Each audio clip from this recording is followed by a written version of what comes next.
This is Dateline Monday, November 13th, 2000. Tonight. Hi, I'm your incredibly good-looking and smooth-talking TV host, Chris Hansen. Tonight, we'll be discussing the top story that has swept the nation and terrorized its citizens. We are talking, of course, of the Geneva murders. Yes, indeed, the murders. Well, tonight, I am glad to say that I have a blood-chilling and thrilling interview with the creator. Hello, Victor. Welcome to Dateline, NBC. Well, before we get started with the murders, I figured we'd talk about your background, in order to get more context as to what happened and why it happened. Would that be okay with you? No, Chris, that's quite all right. Well, my story is a humble one.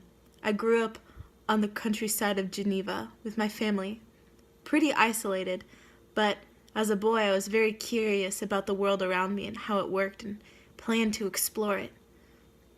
I was even planned to be married to my sister-cousin wife, Elizabeth. My mother used to say she was fairer than a garden rose among dark-leaved brambles. In a lot of ways that was true. She was the rose of my life, the light of my heart. Okay, so you're telling me that your own mother called unadoptable children dark shrubs, if I am mistaken, and please correct me if I am.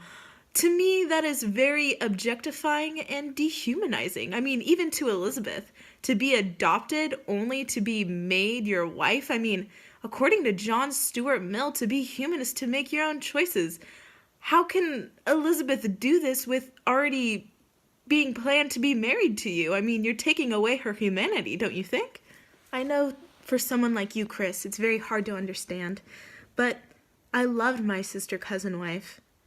I wanted what was best for her, and I honestly believe what was best for her was me. Right, because her getting strangled to death by a monster is what was good for her. All right, moving on.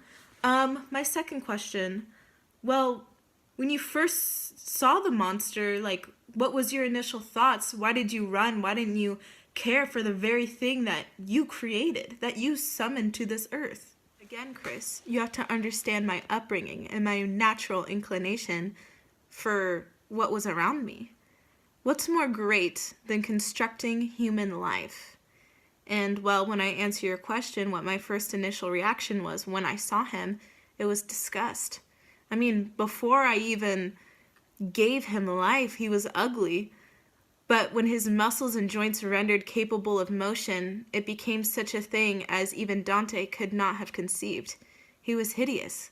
How could I love something that was so despicably ugly? Victor, this is what interests me. According to the documents that I have read about the creature, he's a very capable man. He's an intellect, in fact. He's able to speak French. He's very well read. In fact, in his last interview, he said that he was able to understand the language more rapidly than the Arabian, who understood very little and conversed in broken accents. The Arabian being Safi. I mean, you're a smart man, Victor. Don't you know that Noam Chomsky's definition of what it means to be human is to be able to use language? I mean, when you were confronted by the monster, how were you not speechless by his ability to use language? I understand where you're coming from, Chris. And yes, I actually agree. The very fact that he is able to speak and can comprehend language is amazing. But at the end of the day, the tortures of hell are too mild a vengeance for thy crimes. Human or not, he needs to pay for what he has done. So then it's true, you don't believe the creature is human, correct? Chris, that's exactly what I'm saying. Great story. Compelling and rich. Well, that's gonna do it for us here at Dateline NBC News. Stay classy, St. Francis. I'm Chris Hansen?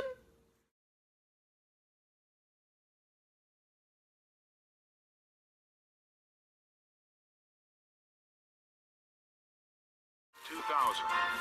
Tonight. Hi, my name's Chris Hansen.